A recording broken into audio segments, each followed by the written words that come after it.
Cat's Diamond Painting. Welcome to my channel, or welcome back if you've joined me here before. I'm here today to do what's probably going to be quite a quick video.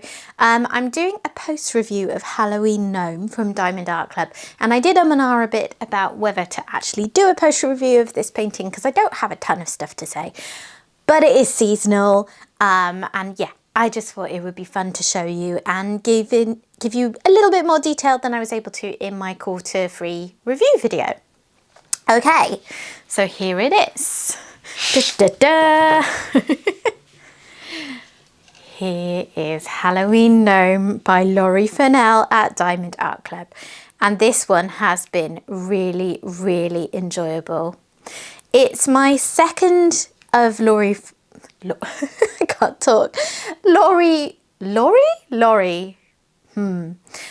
Furnell's gnome pieces, because Diamond Art Club's licensed quite a few of them and they're often seasonal. So I did the Christmas one last year, Gnome Carolers, and really enjoyed that.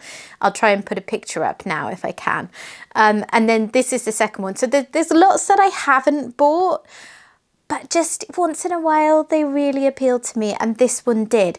I picked it up earlier this year alongside Halloween Cat when I was on a bit of a Halloween spree of restocks. And I was really pleased I did, because it is currently out of stock, or at least it was last time I looked. So I don't think you'd be able to pick it up ready to work on it for this Halloween.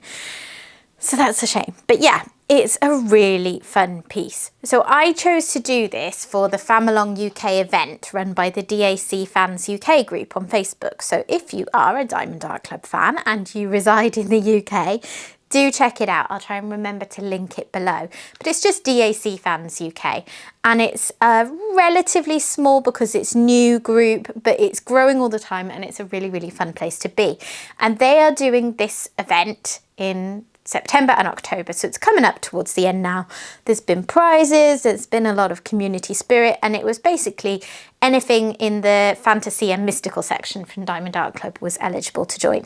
So I did this one because yeah, it was a Halloween piece, so clearly fit, and I would be working on a Halloween piece at this time of the year anyway. It was pretty nice and quick and easy. It's only 42.6 by 55.8 centimetres. And it's a round painting, so it did work up pretty quickly, and you can see looking around it as well. I mean, there's bitty bits of black with all the outlining, which I kind of really enjoy actually, but there's also, particularly up top, quite a lot of colour blocking. Now, I'm not super fast colour blocking with rounds because I can't multi-place as many rounds in one go as I can squares. I can't figure out the spacing in the same way, so I only do maybe 6 or 7 at a time. But even so, kind of whizzed through those sections, and it was very satisfying because the colours are just gorgeous to me. These are really, really me colours. I love purple, love orangey pinky tones, love the way that they all blend into each other. So that has been so much fun to work on. It's quite an easy one for beginners, I would say, or if you're a seasoned multi-placer and you can go through those bits even quicker than me, then yeah, it would be one you could work up in a few days. But there's nothing complicated going on, and it's got all these fun little details. Like, for example, I love the eyes in the tree. I love the little owl, the moon and stars, these little spiders. I don't actually like spiders, but they're fine in diamond painting form. And I love the cats, because I do love cats. Yeah, they're really sweet. Like the bow ties, I mean, come on. That is adorable. So let me show you the drills that I have left over for this one. Here we go. I used one of my Elizabeth Ward style storage containers, as you can see. So I do love, with brightly coloured pieces, the way they look in this storage system. Oh, a little bit of fluff there to remove. It's just really nice how well displayed they are. Obviously more so when the pots are full, but as you can see, I have got all of the colours remaining. I did not run out of anything. Still yet to run out on a Diamond Art Club painting. It has happened to me with a couple of other paintings from other companies now, but it's a pretty rare occurrence. So I found this one was plenty generous in the amount of diamonds that I received, and there wasn't too much in the way of trash. This is my little trash drill pot. Ugh, can't get the lid off. So yeah, not too bad for a fussy person that gets rid of any drills that aren't completely perfect.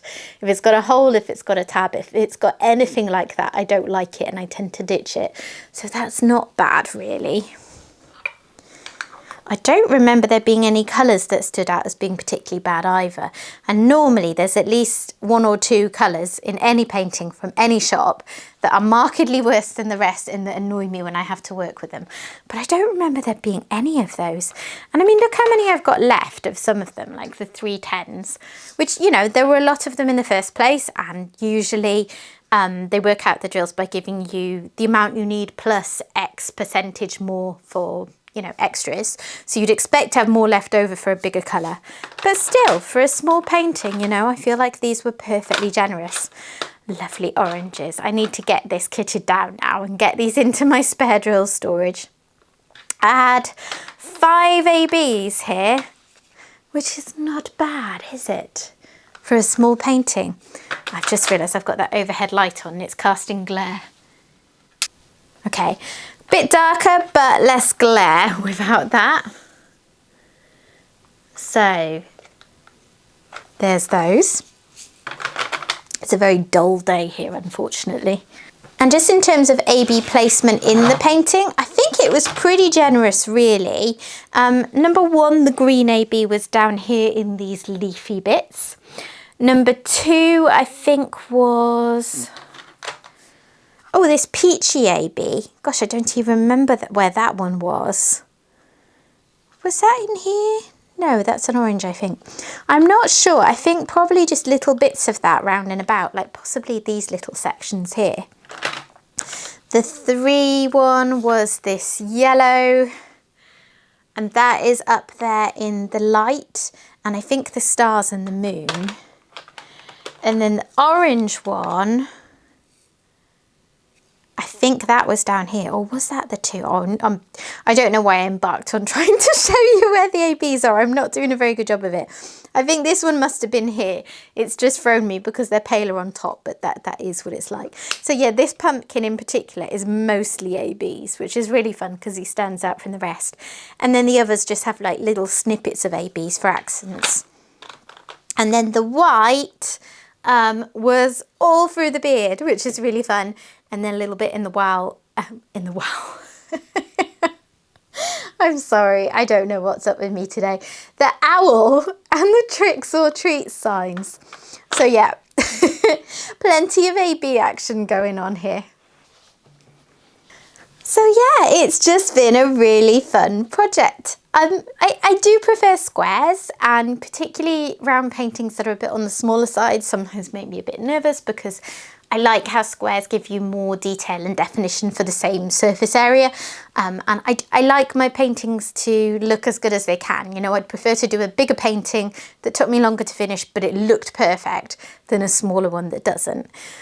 So sometimes I'm, you know, a little unsure, but when it's rendered really well, as I think this one is, you know, it's a fairly, what's the word I'm looking for? Straightforward design. There's nothing too bitty, but there are some smaller elements and they still come out really, really nice. So I think if they can do that in rounds and in a smaller painting like they have done here, then I can really, really appreciate the extra sparkle that rounds come with. You know, like, I don't know if I can get it to show, but it's just so sparkly. Really, really pretty. Okay, I am going to do a quick pan over it so you can see all the details a bit more up close, and then I'll just come back to say goodbye.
So there you go, that is Halloween Gnome complete, my entry for the Familong UK complete, and yeah, probably the only Halloween painting I'll do this year. I'm not likely to start another one at this point, and you know, Halloween isn't a huge thing for me here, so I tend to only do one, but I'm really happy that I picked this one this year. So thank you very much for watching, and I will hopefully see you again soon. Bye bye!